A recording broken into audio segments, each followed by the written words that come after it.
Buenas noches, amigo y amiga. Buenos días también. A la hora que usted se digne en recibirnos, estamos con el mayor agrado nuevamente en este su espacio de Rixinacui TV Internacional.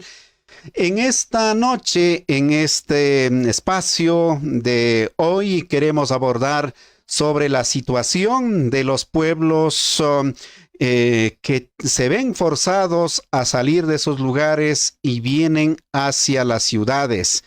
En el caso de Ecuador, ¿qué pasa fundamentalmente en la capital? Esto es en Quito. ¿Qué es lo que ocurre en el resto de ciudades como Guayaquil, como Santo Domingo, como por otro, digamos, como Machala, Cuenca, en fin, y otras ciudades importantes? Tanto se dice que solamente los pueblos indígenas están en el campo o de pronto en la selva, pero esto en la práctica no es así. Así que sobre esto es lo que vamos a abordar en esta oportunidad y decir gracias también a todos quienes nos siguen a través de estos medios colegas, de estos canales alternativos, tanto en Ecuador como también fuera de las fronteras patrias. Gracias, Perú, por seguir la señal a través de el canal de CUNARC. Gracias también en Centroamérica a través de Radio Victoria, como también en Europa a través de la red Huipalas, en originarios.ar en Argentina, y obviamente varios canales en el Ecuador. Se me escapan otros, iré pues destacando o saludando a los otros que nos acompañan precisamente a través de estas frecuencias. Esto es Rixinacui TV, soy José Atupaña y aquí empezamos.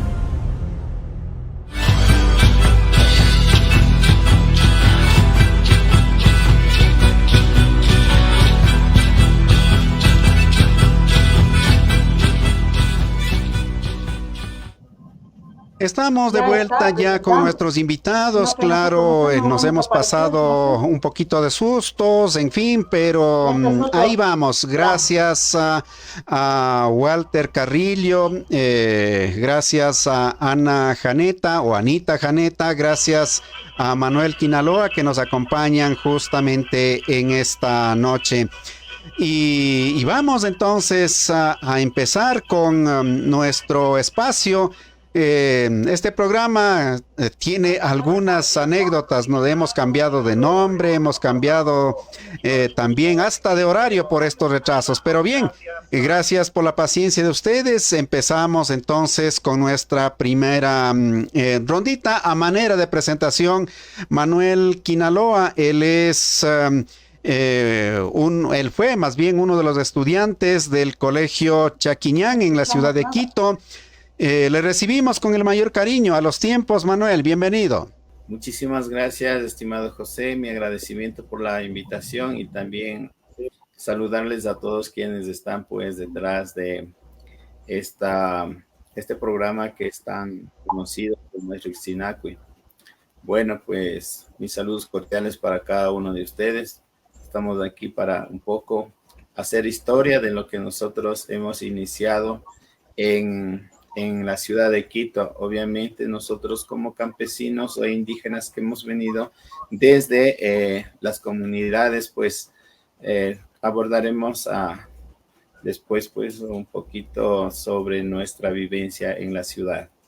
Gracias Manuel por estas primeras palabras. Vamos con lo propio. Anita Janeta también fue parte de este proceso del Colegio Chaquiñán en la ciudad de Quito. A propósito, para quienes de pronto escuchen como familiar, digamos, este término Chaquiñán. Chaqui, en primer lugar, es pie, ñan, camino de a pie, podríamos decir, pero camino que permite llegar al objetivo trazado, podríamos entenderlos. Anita, bienvenida. Vamos a continuar con la ronda, nos vamos con Walter Carrillo. Walter, hombre de gran trayectoria en el vínculo, digamos, con diferentes sectores, como son los sectores populares, obviamente, y, y en esos y entre esos avatares también fue llevado, o no sé si nos encontramos en el trayecto con el Colegio Chaquiñán, pero qué gusto. Walter, bienvenido. Un saludo grande a todos, a todas quienes están sintonizando este programa. Yo fui profesor en el Colegio Chaquiñán en la década de 80-90, me parece que fue. Conocí el colegio porque era un colegio que estaba siendo impulsado en la comunidad de Planchaloma, en la provincia del Cotopaxi, por Olmedo Isa, y junto con José Atupaña, Wilson Pucha, iban ellos siempre a dar clases allá en Planchaloma, que queda a hora y media de Quito, un poco más tal vez. Y bueno, como acá en Quito el movimiento indígena eh, estaba fortaleciéndose, el tener un colegio en Quito permitía poder aportar a la educación intercultural que se estaba gestando en esa época desde los sectores populares. Es decir, tuvimos la gran capacidad de crear un colegio que hasta ahora existe, digamos, ¿no? Y eso ha sido algo positivo y algo que deberíamos, dentro de estas ideas de la memoria, pues recuperar esa historia, porque ahí ha habido esfuerzos, pensamiento, metodologías que podrían ser muy bien encontrar un significado distinto en la actualidad, digamos, ¿no? Como aportes desde la sociedad, desde los compromisos sociales para la sociedad. Ahora actualmente que necesitamos actitudes constructivas, propuestas que lleven a mejorar las condiciones de la existencia. Gracias, Walito, por esta ronda. Sí, hay una dificultad, digamos que ya lo vas a corregir, claro, en el tema de audio. Volvemos con esta siguiente ronda con Manuel Quinaloa. Manuel, tú fuiste estudiante, no sé en qué momento te conectaste, digamos, con este proceso, esta iniciativa. Eras entre los primeros estudiantes, ahora estás de educador, estás de profesor. Creo que justamente en este momento estás en algún territorio de donde estás prestando sus servicios profesionales. Pero recuerda, o más bien, traigamos a la memoria de esos tiempos, si, ¿qué es lo que pasaba para que pudieras decidir por el Chaquiñán? No sé si tuviste oportunidades o te abrieron las puertas cuando llegaste hacia Quito. Bueno, cuéntanos un poquito esa partecita de la historia, Manuel. Creo que todo joven, especialmente la juventud, en las comunidades indígenas tenemos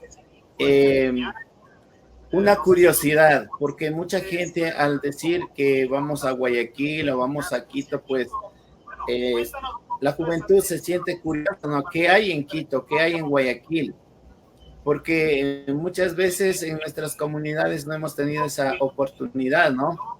Inclusive de trabajar. Bueno, yo vengo de una comunidad que se llama el Sinche Grande, donde estaba junto a una hacienda, en las cuales nosotros desde niños empezamos a trabajar en la hacienda y se hizo monótono de seguir trabajando con el asadón y el asadón y el asadón, en las cuales la curiosidad, pues, como reitero, a la juventud, pues, no, de ver que mucha gente salían a la ciudad, pues, de mi parte, pues, hice ese mismo intento de salir a la ciudad de Quito. Entonces, en la ciudad de Quito pasé, bueno, todo, me parece que el 80% de jóvenes indígenas en esas épocas, al llegar a Quito, el trabajo era lo primero en la construcción. Entonces, toda la juventud de todas las provincias nos veíamos en la parada que era de la 24 de mayo en esas épocas, claro, también conducido por algunos adultos que ya conocían, ¿no? Va pues a ver el trabajo y nosotros empezamos a salir ahí como ayudantes, ¿no? Como peones de albañiles, en las cuales de mi parte, pues yo pasé casi unos 2 años trabajando como peón. Empecé a trabajar ya de chaupi, que le decían medio maestro, luego de maestro de construcciones. En eso, pues, como siempre, también la curiosidad es mejorar nuestra mano de obra, ¿no? Justamente al momento de pasar en estas épocas por la Alameda, había por ahí que habían unos papeles pegados que decían mejor en la albañilería, la juventud trabaja en la albañilería, y nos fuimos con unos 3 o 4 amigos a inscribir en Cordesín en esas épocas, ¿no? Que había ahí de los sindicatos de Seúl, creo que era más o menos, que estaban promoviendo lo que es la construcción. Luego de eso, pues bueno, ya alcanzamos a hacer un poco, a sacar esto de la mano de obra que mejorada, que podemos trabajar en cualquier lugar. En eso, pues para mí fue un encuentro tan grande que justamente con Josecito me encontré, quien está ahora pues liderando este programa, quien estaba compartiendo unas pulgas, lo decíamos en esos tiempos, un aviso donde decía, si no has culminado tus estudios, sería el Chaquiñán. No me interesaba de lo que era el Chaquiñán, sino de lo que quería seguir trabajando allí. Entonces, estudiando. Entonces logré inscribirme hasta que conocí a nuestros profesores como Walter, a Wilson, y a ti también, pues, Josecito, y a Olmedo Isa y algunos que venían, pues, desde Plancha Loma, y seguí estudiando ahí más o menos en el 96 al 2000, desde el 99 y al 2000 fui donde yo fui graduado de la primera promoción del Colegio Chaquiñán y otros compañeros, que asimismo venían de provincias que necesitaban esto, ¿no? Pero fue algo muy, muy interesante porque en realidad el llegar a la ciudad estábamos perdiendo lo que se llama la cultura, porque la culturización aquí, digamos, en Quito era muy fuerte, en las cuales al entrar en este colegio, pues, con personas que conocían sobre la cultura, las tradiciones, pues hizo que nosotros vayamos valorando y decir, bueno, vamos a empezar este proceso de que a estudiar y a trabajar y decir quiénes somos nosotros en esta ciudad, en las cuales fue un encuentro, digamos, de valor que nos enseñaron nuestros profesores. Y como anécdota les voy a comentar que yo al salir de mi tierra y al estar en la ciudad, inclusive ya no quería hablar el idioma quichua, pero al llegar a esta institución, pues hicimos que un reencuentro con uno mismo y decir, bueno, ¿qué hago aquí? ¿Quién soy? Entonces, al reconocer como indígena que soy, hasta ahora mis raíces lo reconozco. A lo mejor si no estaba en esa institución, ya no hubiera tenido quizás mis raíces, hubieras perdido, hubiera estado por otros aspectos educativos, quizás reconociendo lo que es la parte del mestizaje blanco mestizo y no de lo que somos nosotros como indígenas. Bueno, un poco así, ¿no? De en breve para poder comentar, estimados compañeros y todos los que escuchan. Gracias, Manuel, por esa partecita de la historia. Vamos a ir rápidamente a la identificación de este medio y volvemos de inmediato para seguir en el diálogo aquí en Rixinacui TV.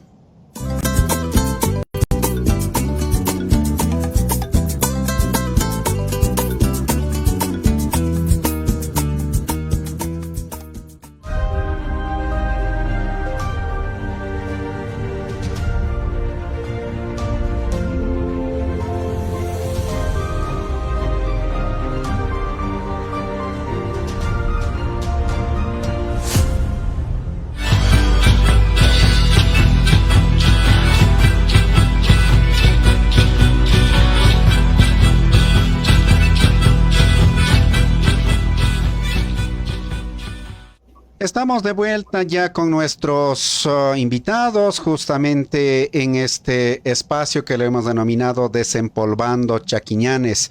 Anita, tú te involucraste, si no estoy mal, en un tramo, pero a la final viviste otra experiencia, pero te enamoraste con el Chaquiñán. Así que, ¿qué recuerdos te traen? ¿Cómo lo ves? Tu aporte, eras docente y has visto, digamos, llegar familias, llegar jóvenes, hombres, mujeres, algunos que venían con sus esposas, me recuerdo el Chaquiñán, algunos venían también con sus maridos o los maridos les dejaban a sus esposas allí o viceversa, algunos venían con sus guaguitos a estudiar. O sea, hay mucho que pudiéramos irlos desempolvando y a propósito a la audiencia que nos está acompañando a través de esta pantallita, los nombres que van nuestros compañeros señalando, aspiramos que en los próximos programas tenerlos también aquí en la pantalla para conocerlos y al menos dejar testimoniado esta parte de la historia de lo que son los pueblos indígenas en la ciudad. Anita, te escuchamos. Bueno, sí, yo estuve en el Colegio Chaquiñán alrededor de unos 4 años, tal vez, más o menos, empecé como en el año 2002, y bueno, fue una experiencia que me ayudó a mí a crecer, a madurar y también darme cuenta, ¿no?, la situación en la que vivíamos acá los migrantes. Entonces, el Colegio Chaquiñán fue un espacio que ayudó a muchos jóvenes y, como usted dice, algunas personas ya adultas a poder culminar sus estudios. Por muchas situaciones tuvieron que dejar ellos de estudiar, pero este era un espacio donde podían terminar su carrera. Entonces, habían estudiantes casados, hombres, mujeres, jóvenes, algunos todavía un poco niños, algunos ya de mucha edad, con los cuales era un poco más complicado el trabajo. También venían madres con sus hijos, cargados sus hijos, entonces al momento que tenían que dar de lactar o revisar el pañal, salían. Entonces creo que fue un espacio donde se abrió la puerta a todos. Sin decirle, bueno, tú ya estás casado, no puedes, o tú ya vas a venir con tu hijo, no puedes. Entonces, más bien, se les dio esa oportunidad y creo que aprovecharon muchos estudiantes aquí para poder terminar y ahora es muy grato ver que muchos de ellos han terminado una carrera universitaria, se encuentran trabajando, también están relacionados en algunos espacios también, ayudando también acá a otros jóvenes o otros hermanos que también estamos acá en la ciudad. Eso, entonces, me parece súper... nosotros hacíamos un trabajo de voluntariado prácticamente, no es que el gobierno nos pagaba ni nada, entonces nosotros íbamos por ese cariño que le cogimos al Chaquiñán y por nuestro ideal de ayudar, de compartir algo del conocimiento que teníamos. Entonces, este voluntariado lo hacíamos todos los sábados. Entonces, como digo, no esperábamos ningún pago económico. Nos bastaba con ver a los jóvenes que venían con todo el entusiasmo, a pesar de cualquier obstáculo que ellos tenían, llegaban al colegio. Entonces me acuerdo, compañeros que venían de bien al sur de una hacienda. Entonces ellos decían que salen 5 de la mañana con el carro de la leche, porque si no les tocaría ir a pie. Entonces salían 5 de la mañana y por ahí decía que se quedaban dándose las vueltas ahí hasta que se haga la hora de la entrada. Entonces hacían el esfuerzo para poder estudiar y creo que eso es algo digno de reconocer, que nosotros al estar en la ciudad, a pesar de todos los obstáculos que tenemos para seguir nuestros sueños, nuestros estudios, nuestras metas, no nos damos por vencidos, tratamos de buscar la manera de seguir. Entonces creo que este proyecto del Chaquiñán ayudó a muchos jóvenes pero bueno, por las circunstancias ya del gobierno que estuvo en la época que cerraron, muchos se quedaron, muchos no terminaron, pero también hubo un buen grupo que no logró culminar, o sea, no habían ya las facilidades para seguir. Entonces, eso sí lamenta mucho, ¿no? Que se cierren espacios como estos, en donde ellos tienen la oportunidad de seguir, de aprender, de cumplir sus metas, pero a veces que sea el Estado, el gobierno o algunas otras entidades no lo ven así, ¿no? O sea, no sé qué es lo que ellos piensen, pero a la final no están apoyando muchas veces a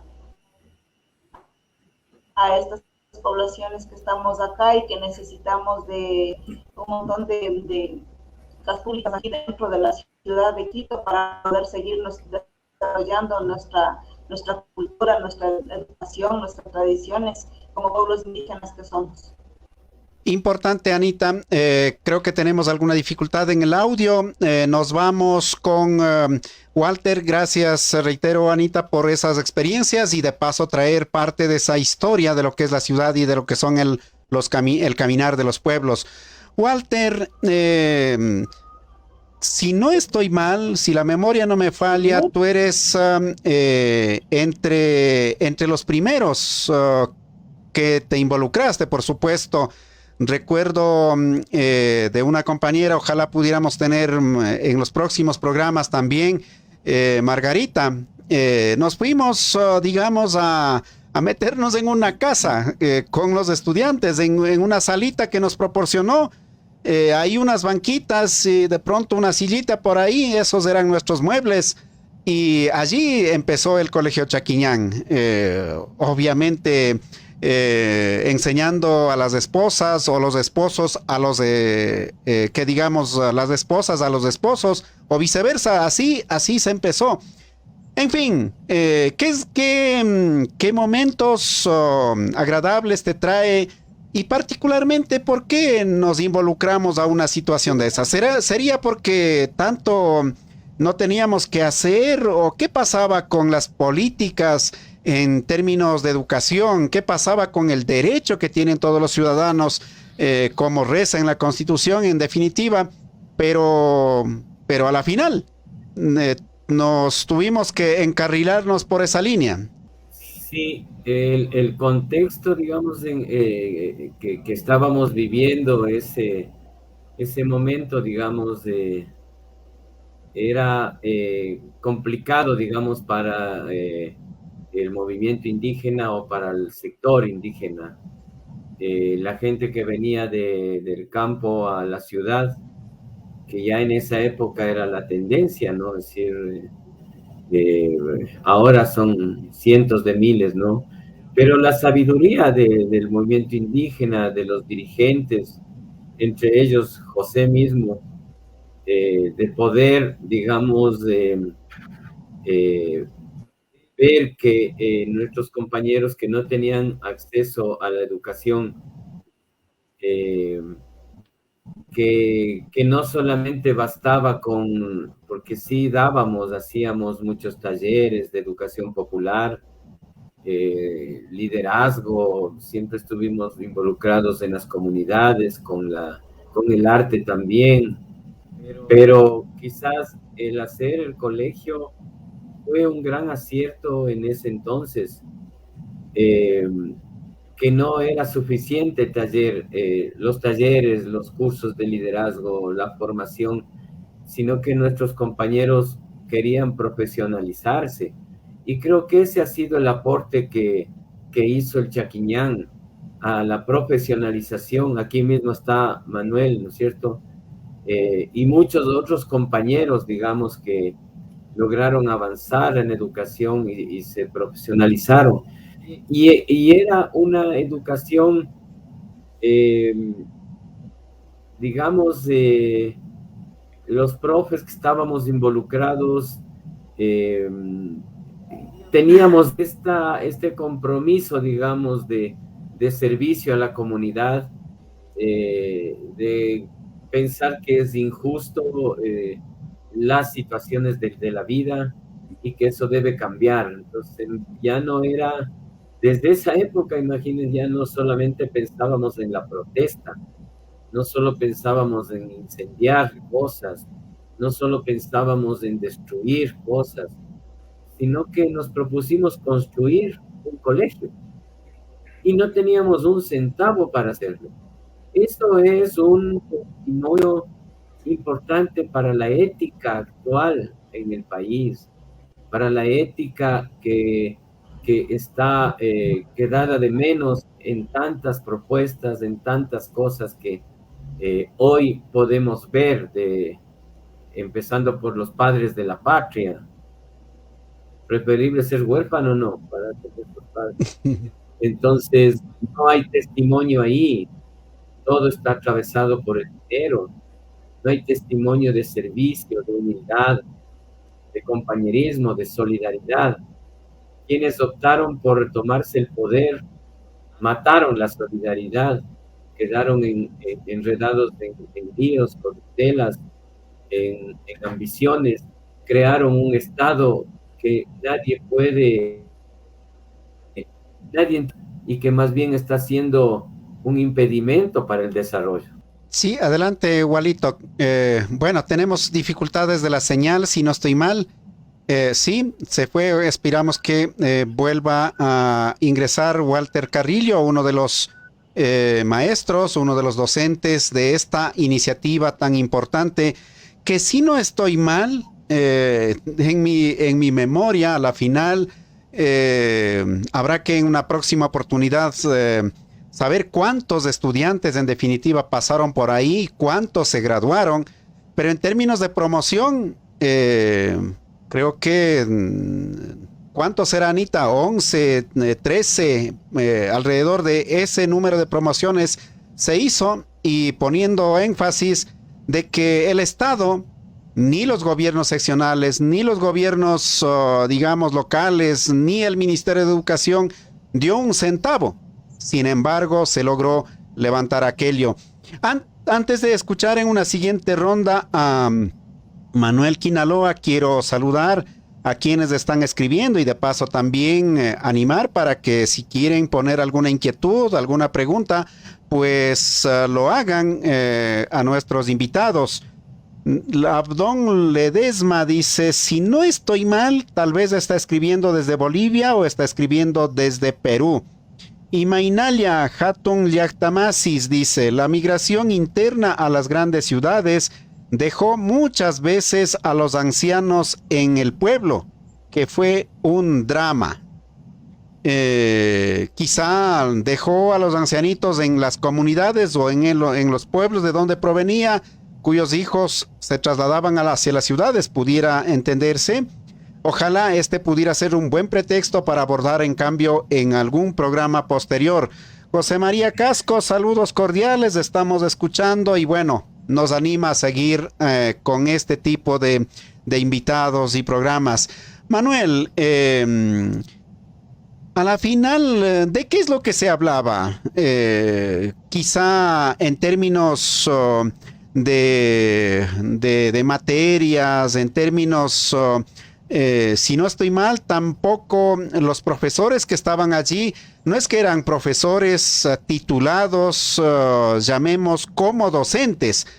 Obviamente habían algunitos, pero muchos estaban obviamente con su formación académica, pero en otras líneas. Sin embargo, se enamoraron de esta labor de enseñanza y continuaron. Manuel, ¿qué nos puedes contar adicionalmente? Bueno, lo más importante de quienes en esas épocas estaban trabajando era por concienciar a las nuevas generaciones, a las personas que no teníamos oportunidades. Claro, muchos ya fueron bachilleres o estaban estudiando en la universidad, aún tenían sus títulos, pero sin embargo tenían ese cariño de dar, ¿no? De lo que tenían, impartir sus conocimientos. Y eso que fue un ejemplo, quizás como un espejo especialmente para mí, de que cómo iban trabajando por 0 centavos. No lo hacían por dinero, sino por una convicción de que los demás también merecen caminar en un proceso de quizás hablar de liderazgo, ¿no? Porque eso se estaba perdiendo. Entonces, en la cuestión nuestra, pues, se hablaba quizás más de liderazgo, ¿no? De decir, bueno, mañana, ¿qué vamos a hacer? Muchos jóvenes en la ciudad trabajamos, pero no pensamos más allá. Entonces, gracias a eso, pues, para mí fue algo muy importante, ¿no? De que los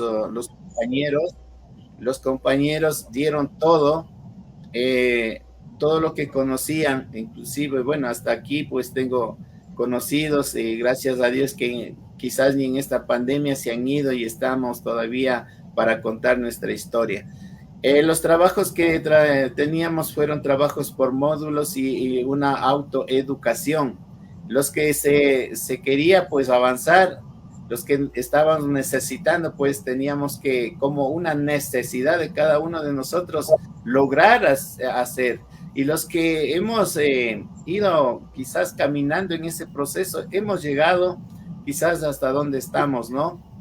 Estamos también trabajando, pues ahora, por ejemplo, yo he logrado también llegar a eso gracias a los compañeros. ¿Por qué? Porque eso nos queda, ¿no? Cuando uno está joven, pues dice, bueno, si yo trabajé, logré a través de la gente tan amable que era, que nos daban por nada, ¿no? Porque imagínense, en la ciudad no teníamos quizás ni para los pasajes, ¿no? Pero nuestros compañeros iban al colegio Chaquillán, que empezó en la Fetralpi. Josecito empezó en la Fetralpi, en una bodega de víveres donde había, me acuerdo bien claro, había muchas fundas de harina y visitaban inclusive las ratas por ahí. Nosotros, eso era como una historia y sobre eso nos sentábamos y seguíamos nosotros.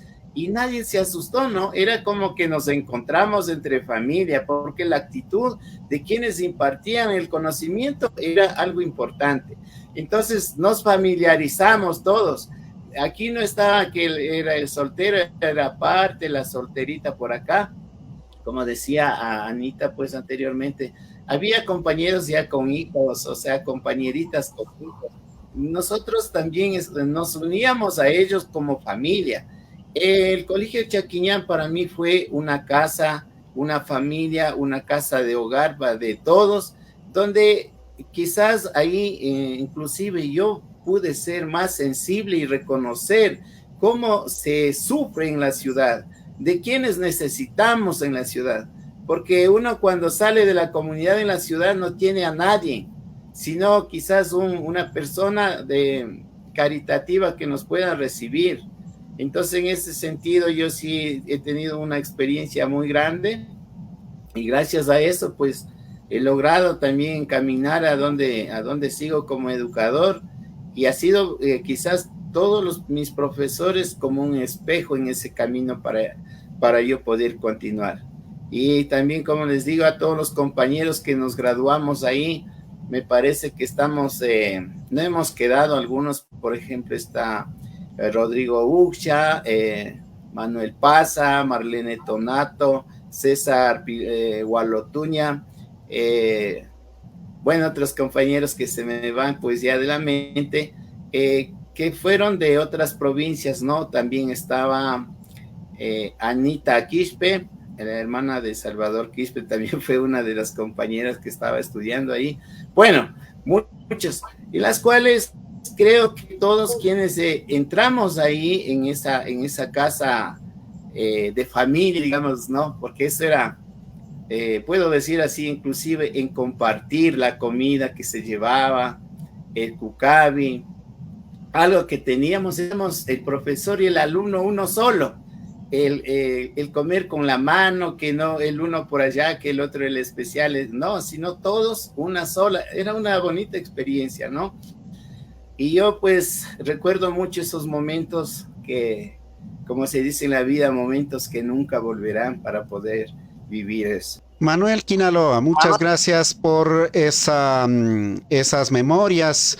Obviamente, Manuel recuerda que Chaquiñán también estuvo en un espacio de trabajadores. Claro, luego de que empezamos, de donde una de las compañeras, Margarita, prácticamente empezó a llegar más estudiantes y la salita ya nos llevó.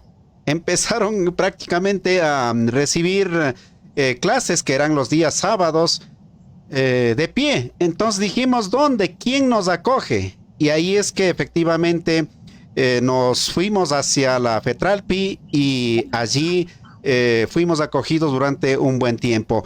Ojalá en una siguiente oportunidad tener la posibilidad de conversar también con quienes hacen esta importante organización. Anita, voy contigo. Tal vez, ¿qué otras enseñanzas deja esta experiencia del Chaquiñán? Tal vez valores, tal vez,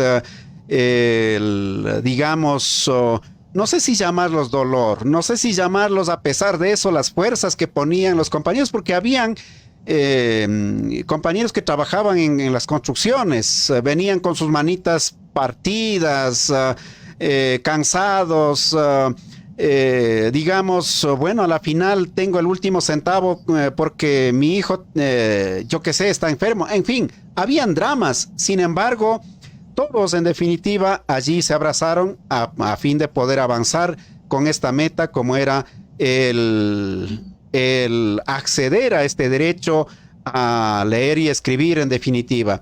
Anita, cuéntanos.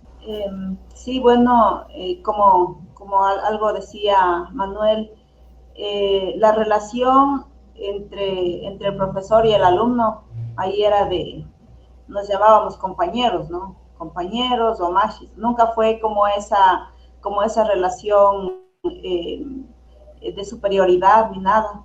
Entonces creo que eso también hacía que los estudiantes puedan llegar al colegio y sentir como decía, ¿no, Manuel?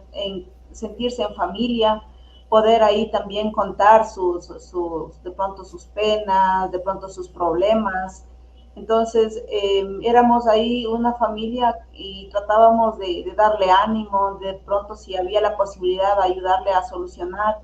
Entonces creo que el Chaquiñán fue un espacio donde no solo se iban a estudiar, sino también a compartir, qué sé yo, a desestresarse. A veces pasaban cansados toda la semana del trabajo, entonces decían, a mí me gusta que llegue el sábado porque yo ya voy al colegio y les veo a mis amigos, y les veo a mis compañeros.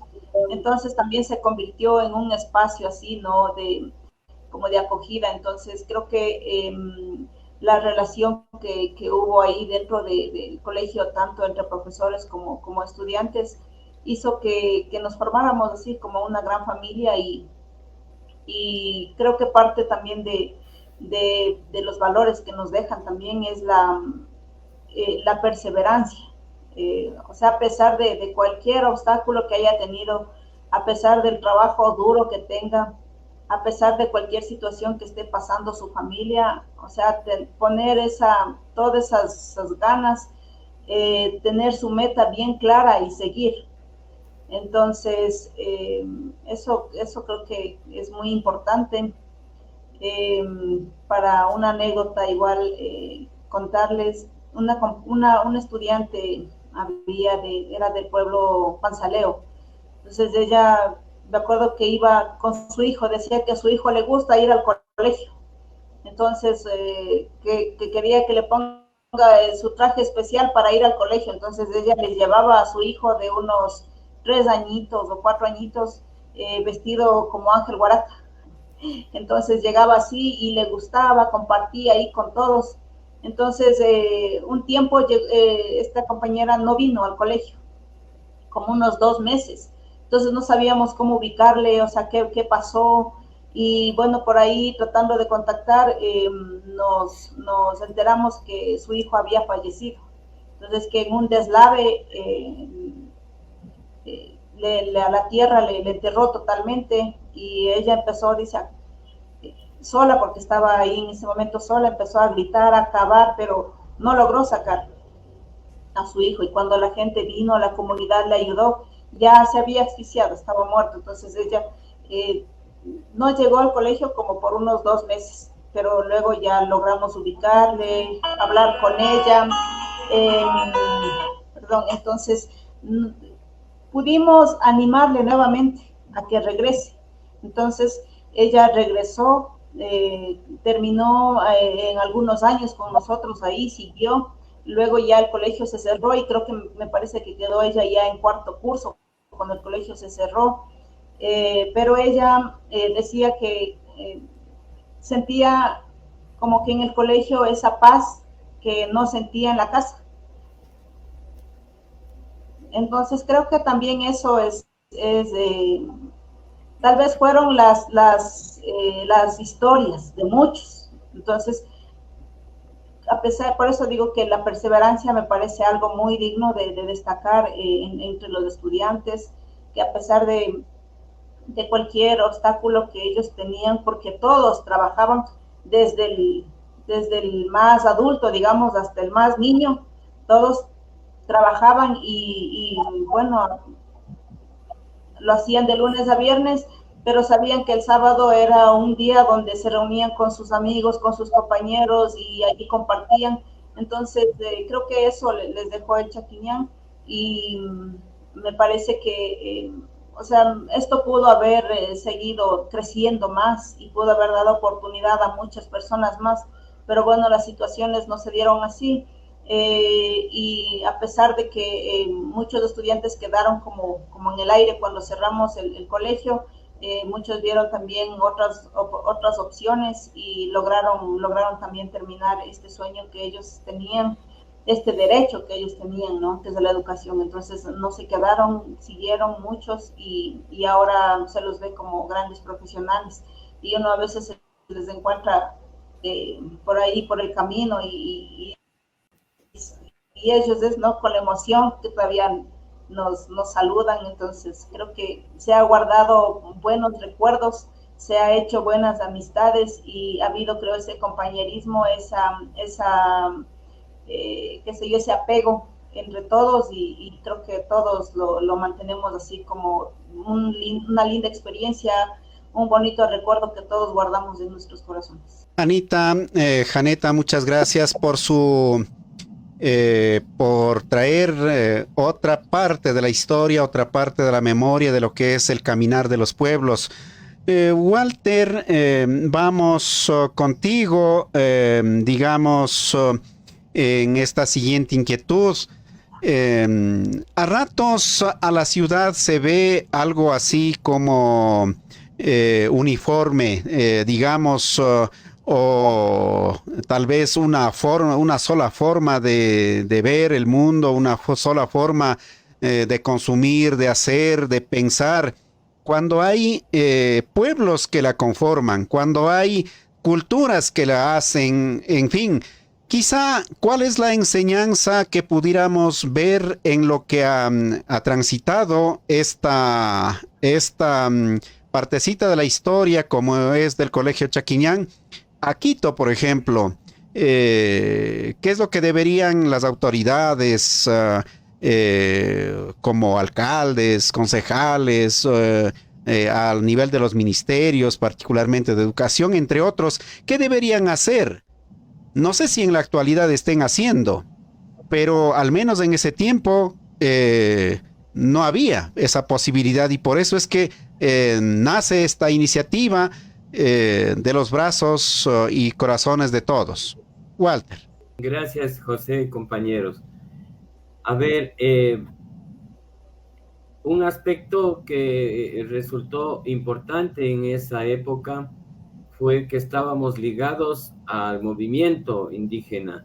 En esa época se creó el Movimiento de Organizaciones Indígenas de Quito, el MOIC, me parece que se llamaba. Y pues era un proceso que no se desligaba de los procesos organizativos. Eso ha sido importante, ¿no? En la actualidad, me parece que como siempre ha pasado, el discurso de nuestros gobernantes, de nuestras élites, de nuestros mismos compañeros, está como muy grande, digamos, y la práctica es muy chiquita, ¿no? En los discursos se ha logrado, obviamente, el resultado de la lucha de los pueblos desde los 90, que fue el levantamiento indígena, pues hasta la actualidad, entender los temas de la alteridad, de la diversidad, la necesidad de construir sociedades interculturales. Eso está en el discurso, pero creo que hemos retrocedido bastante en los derechos, ¿ya? Es decir, y yo encontré, recién estuve en la lucha de los pobres haciendo una presentación y encontré que todavía existe ahí un colegio intercultural bilingüe. No recuerdo el nombre ahorita, pero me hizo recordar el Chaquiñán, porque igual son compañeros, ¿no? Creo que ha habido un importante avance en la educación intercultural bilingüe, pero los errores políticos también han hecho que involucione, ¿no? Que se entregue eso a mentes burocratizadas, digamos, que han impedido que se fortalezca, ¿no? Ahora mismo de la lucha la educación intercultural bilingüe, digamos, a manos de nuestros compañeros, digamos, indígenas, dirigentes, en fin, cosa que plantea unos retos gigantescos, ¿no es cierto? Es decir, mayor profesionalización. Existen, me parece, los cuadros, los profesionales que están ya de estos temas, pero creo que falta mucho por hacer, falta mucho por hacer. No podría evaluar el estado en que está la educación intercultural, pero como enseñanza, en los actuales momentos, decirles que sí, es posible otras cosas, pero no es posible solo con dinero, no es posible solo con un Estado que te da la educación intercultural, no es posible solo con los recursos, ¿no? Creo que estamos viviendo una crisis humana que impide que las personas recuperemos esa parte humana de seguir sirviendo a nuestros a las comunidades a las que nos debemos, a las que pertenecemos y a las que no queremos que sigan haciendo así. Ahí también hay muchas visiones, muchas cosas que pueden hacer, pero a pesar de todo, creo que el mundo indígena, la injusticia ahora con la pobreza que existe más, con el individualismo al que nos ha llevado esta sociedad capitalista, con la corrupción que nos atraviesa a todos, indígenas, no indígenas, ricos, pobres, es un tema, y la violencia, digamos, saber que hubo en una historia seres humanos, como han contado Anita y como ha contado Manuel, y José también nos hace recordar, que soñábamos en aportar en algo a nuestros compañeros. Y eso era un reto para nosotros también, porque nosotros no éramos profes, creo que también seguíamos estudiando o algo así, ¿no? Pero nos dijimos, vamos a lanzarnos a esta aventura y qué bueno que tú lo has traído, porque hoy necesitamos testimonios de vida, testimonios de cosas, porque ya nuestros adolescentes, nuestros jóvenes no saben para dónde caminar. En general, creo que hay una grave crisis, no solo económica, y que no se resuelve solamente con plata, sino estos testimonios, poderlos difundir. Alguna vez le planteé en una reunión a Olmedo que sería bueno recuperar la historia del Chaquiñán por todos esos valores que acabamos de escuchar de quienes estamos aquí. por todo ese compromiso con la vida que acabamos de escuchar por quienes estamos aquí. Entonces, recuperar esa historia, pero para la memoria de los pueblos, ¿no? Porque si no, claro, se ha utilizado a nuestros líderes como Mama Tránsito o Mama Dolores Cacuango. El otro día fui a la asamblea, a una cosa ahí, o sea, y ahí estaba la sala Tránsito a Maguaña. En la entrada hay un cuadrito de Tránsito a Maguaña, de este por chiquitico, y adentro parece como que entraras al infierno, ¿no? Porque ahí están todos los cuadros de todos quienes nos han gobernado durante toda la época. Y yo decía, ¿qué hace Mama Tránsito a Maguaña ahí, no es cierto? O sea, el único testimonio de vida, de compromiso, es minimizado frente a los grandes, ¿no es cierto? Es decir, así está la sociedad. Ya no se valora el trabajo honesto, el vivaracho y el bravucón es el que se impone. La educación de nuestro pueblo sigue siendo algo minimizado. Nuestra educación de nuestro pueblo ha hecho que no seamos, entre comillas, ciudadanos que podamos poder elegir bien a nuestros gobernantes, que seguimos eligiendo a los populistas, que seguimos sin saber, sin conocer los problemas de nuestro pueblo. He estado en Zumbagua recientemente y en todas esas comunidades de Cotopaxi y me preguntaba, ¿por qué está tanta pobreza? Si el movimiento indígena ha estado gobernando en Cotopaxi más de 20 años, han sido prefectos, alcaldes, presidentes de juntas parroquiales. ¿Cuál es el problema? Entonces ahí me pongo yo a pensar que no hemos hecho bien nuestro trabajo educativo y solo queremos un pueblo que no piense y que solamente alce la mano. Eso es lo que yo he aprendido de esta pequeña reunión acudiendo a la memoria. Entonces sí sería bueno ver cómo podemos recuperar por estos valores, por estos sentimientos que nos movían de servicio a la comunidad, de querer que los demás, nuestros compas que sufrían, como nos han hecho acordar, tener otras condiciones de vida. Creo que Manuel, creo que Anita, creo que todos estamos aquí y creo que hemos podido superar algunas condiciones de vida, algunos condicionamientos que nos ha puesto la historia para poder seguir hablando. Pero que pase el tiempo, los ciclos y uno dice, wow, ¿y ahora qué podemos hacer? Esta realidad es mucho más superior. Quizás cuando recuperemos la memoria, que yo sé que a nadie le interesa, podríamos recuperar esos valores que se han perdido o están ocultos en algún lado. Juanito, mil gracias por su gentileza, mil gracias por traer esas memorias, mil gracias también por esas reflexiones. Vamos a ir a una última ronda para tan solo en esta parte, en cambio, quizá dejar colocado algún mensaje con el que quisiéramos despedirnos. Esto es Rixinacui TV. Gracias, amigo, amiga que nos sigue. Puede seguir, valga la redundancia, escribiendo en nuestra plataforma de Rixinacui Internacional en Facebook. Y de paso también decir que todos los programas que se transmiten a esta hora a través de Facebook también son subidos a YouTube al día siguiente, es decir, solo que hay que madrugarse un poquito. A las 5 de la mañana está también transmitiéndose en YouTube. Bueno, vamos a una brevísima pausa y volvemos.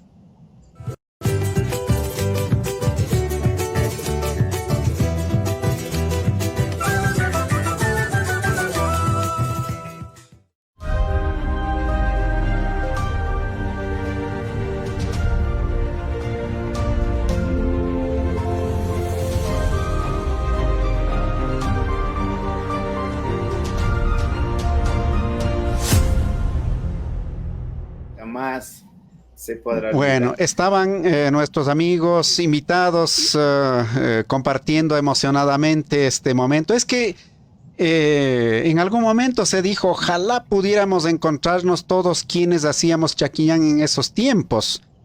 no serán menos de... Decir 500 serán poquito, estimo, compañeros. Creo que hay un buen número de familias, digo familias que pasaron por allí. Y si en algún momentito encuentran este programita, pues escriban dónde están, por dónde están trabajando, cómo están en sus vidas. Ojalá algún ratito poder abrazarnos. Pero antes de pasar a esta última ronda, quiero saludar a Wilson Pucha. Él también está escuchando en esta oportunidad, así que dice, me parece genial traer la memoria estos procesos de lucha, procesos de edificar al ser humano, al Runa, procesos de edificar la vida. Aplausos, gracias por lo que nos corresponde, gracias a ti también, Willow, digamos, en una próxima, así que no se hará el rogado. Vamos a tener, ojalá a toditos, ojalá, pero en la medida de lo posible vamos a hacer estos esfuerzos para traer y dejar en pantalla, dejar este testimonio para que también diga, pues no es que no han habido procesos, iniciativas o gente que ha trabajado, sino también hay esta riqueza del que hay que aprender muchísimo. Bueno, ya me estoy trabando, así que vamos...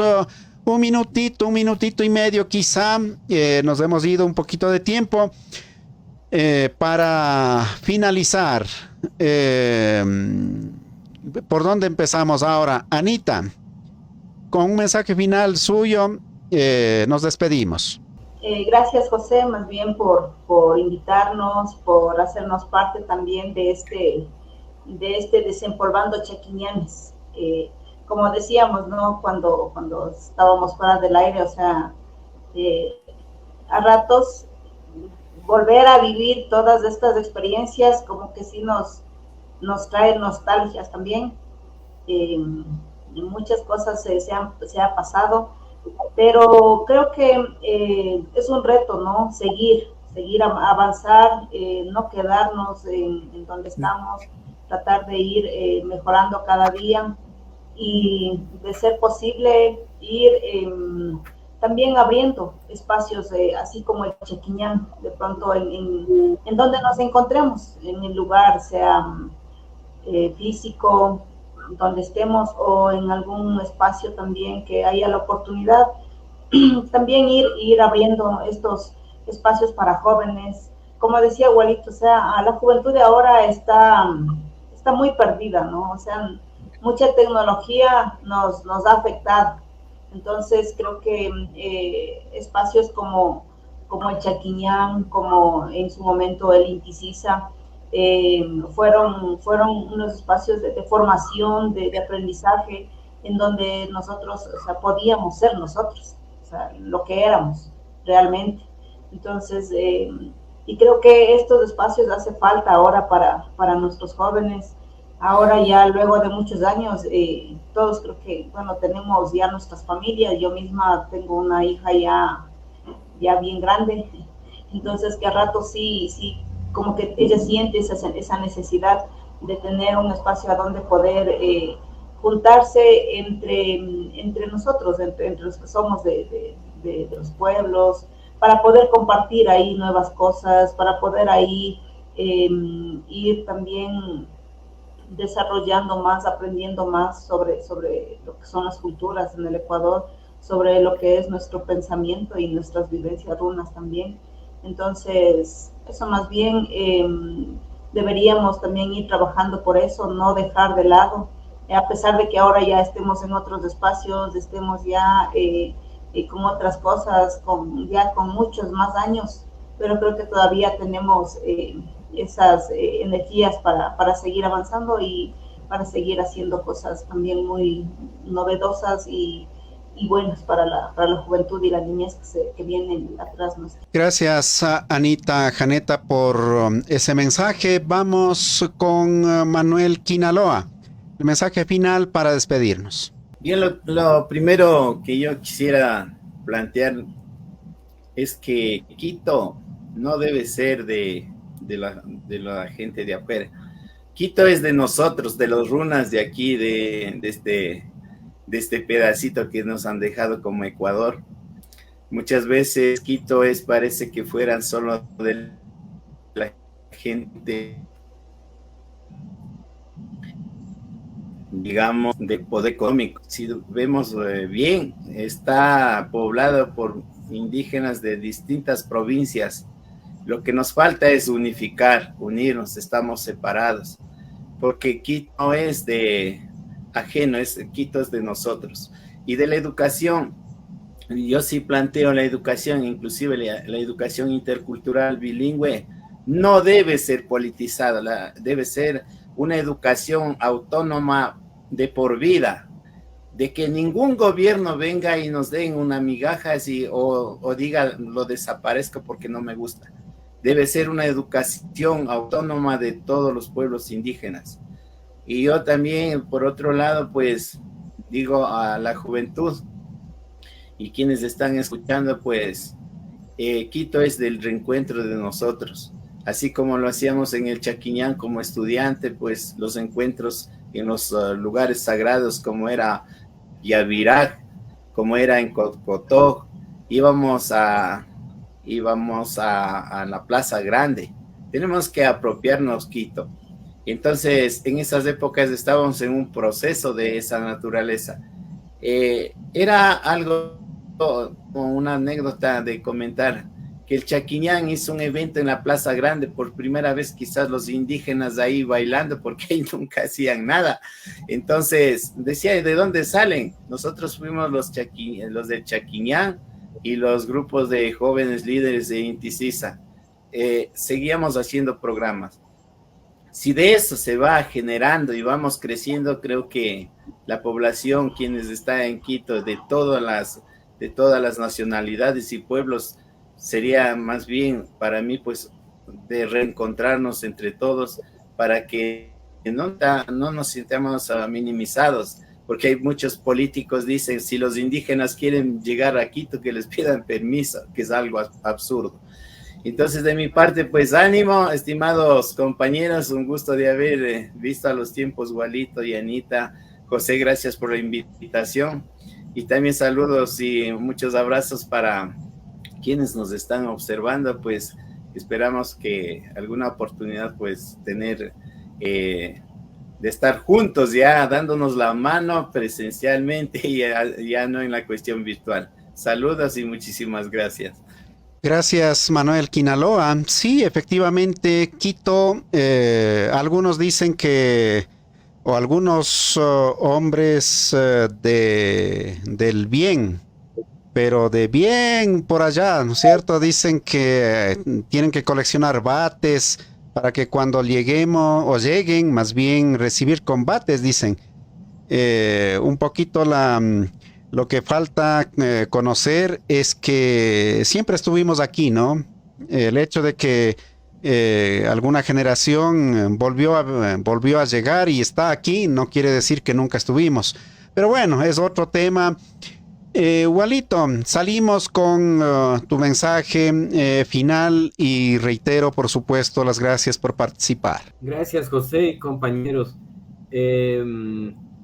Los problemas actuales me parece que son bastante complejos, digamos, y quizás un horizonte de sentido para todos nosotros es dejarnos guiar por esta gran idea que es la interculturalidad.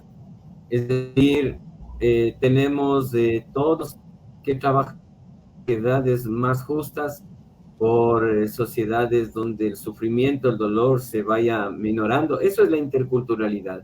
Sociedades que nos respetemos unos a los otros, blancos, negros, amarillos, indígenas o lo que sea. El respeto a eso es la interculturalidad.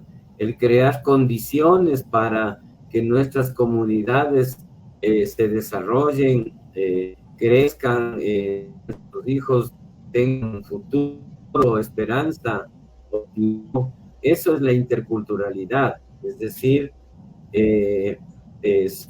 pensar esta idea de interculturalidad pueda guiar la política, pueda guiar la economía, pueda guiar las relaciones, los vínculos entre las personas.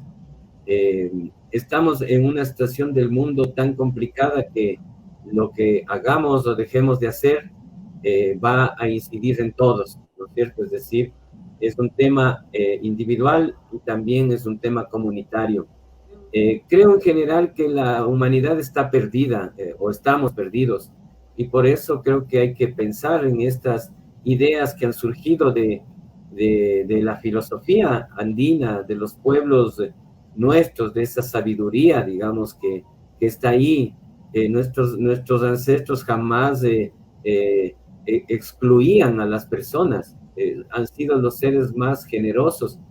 La historia ha sido así, ¿no? Es decir, nosotros tampoco es que sabemos hasta dónde nosotros podemos hablar, porque nuestras culturas indígenas, sea de todas las nacionalidades que existen, están atravesadas por la modernidad, y la modernidad es, a más de cosas buenas que nos ha traído, como la medicina, está ahora haciendo que más bien la vida se destruya, ¿no es cierto? Es decir, ¿cómo encontrar otra cosa? Es una situación difícil, ¿no? Entonces, pensemos la práctica que hacemos, José desde la comunicación, Anita desde donde esté, igual Manuel y yo también, pensar eh, por dónde nosotros podemos seguirnos transformando, digamos, ¿no? Es decir, no es lo mismo cuando teníamos 20 años que ahora ya cuchillos, digamos, ¿no? Pero creo que es necesario, si estamos involucrados con niños, con jóvenes, pues poner este enfoque de interculturalidad es muy importante, ¿no? El respetarnos todos. Yo sé que hay momentos en que es difícil porque tú ves una estructura de injusticia tan difícil y ahora que es el factor narcotráfico, violencia, entonces estamos complejos, digamos, ¿no? Entonces me parece lindo el programa y bueno, cuenten conmigo, yo sé que cuento con ustedes. Ojalá surja por ahí una iniciativa de encontrarnos, aunque sea a comernos unos mellocos con habas y listo. Ahí en la casa Kingman podemos reunirnos, pues aunque sea un ratito. Igualito, ya está, ya va por ahí, que digamos, una semillita. Perfecto. Manuel Quinaloa, muchísimas gracias. Anita, Janeta, mil gracias. Walito, enormemente gracias por dispensar su tiempo. Y también a usted, amigo y amiga que está al otro lado de la pantalla, por darse un tiempito y pasar por esta ventana pequeña.